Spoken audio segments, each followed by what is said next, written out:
So this is another idea to get the stream function, but I show here by using the idea of uh, polar coordinates. Okay, the usage of this one is actually sometime, okay, you have a situation, for example, you have a circular object here, and then the flow comes from left to right, and then it will go through this one, and then it flow like this one. Okay, so and then it go back to straight line. So here, to reflect the curve here, okay, we need some element of polar coordinates.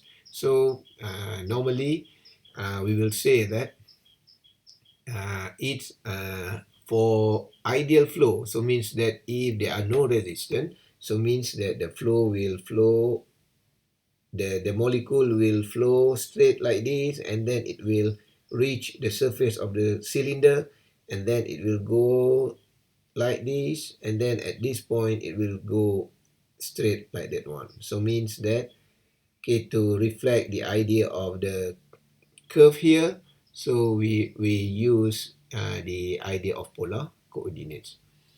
Okay, so to simplify this one, okay, we assume that the velocity component can be written as this one. So mean we have UR, we have U theta. So this is what is the meaning.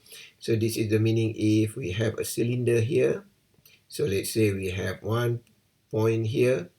So and then we have the velocity of UR, mean velocity at the direction of radius.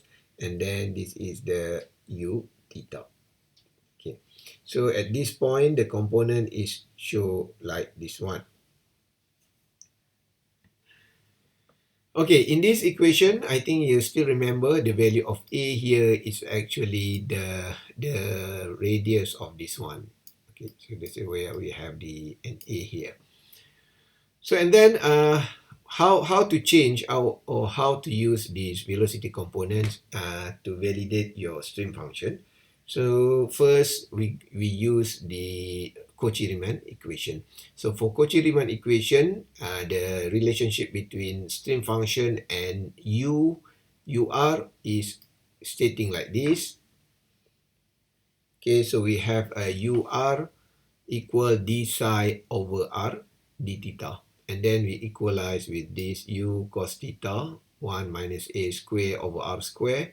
And then we bring the r d theta here to the right hand side. And then we integrate both sides. So here, as you know, the UR1 minus a square over r square is actually nothing to do with the angle with the theta. So and then we could treat this term as a constant. So and then, as I said, when you do the integration, we will have a constant. So there are two types of constant. One is the integer, mean numbers, any numbers 5, 6, and so on. So and then you need to put another constant that come from the another element. So if you do the integration in terms of angle, theta here, so mean there is a constant from the element of radius, from the element of r axis. So we put fr plus c here.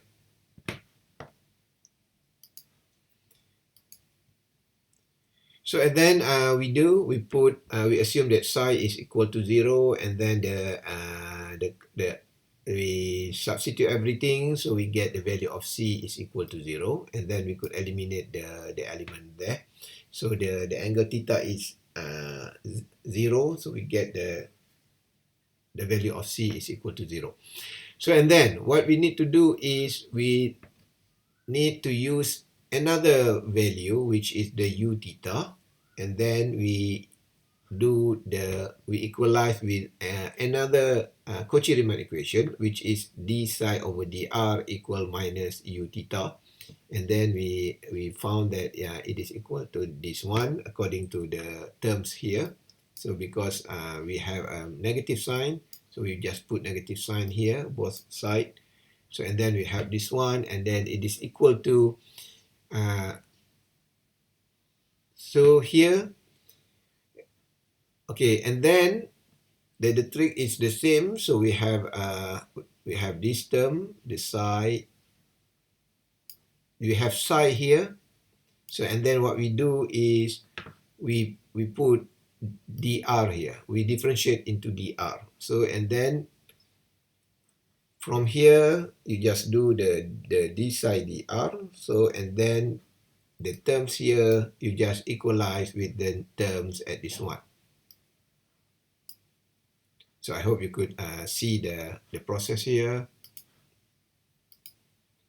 So the c is equal to 0. So we equalize this equation with what we have here.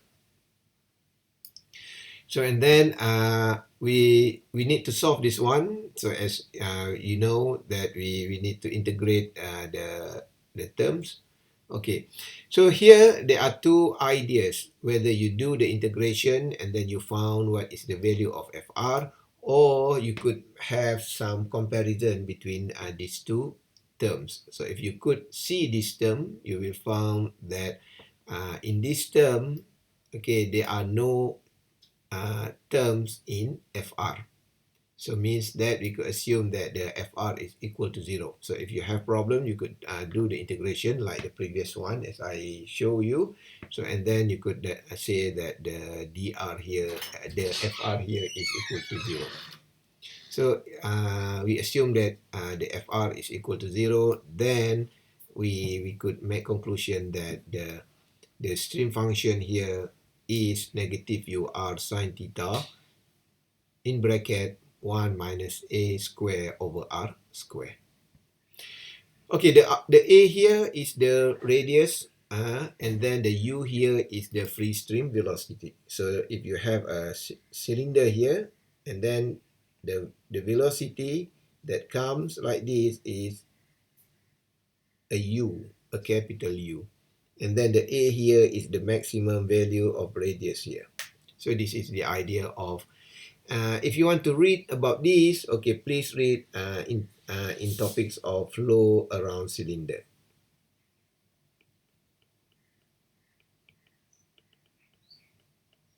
Okay.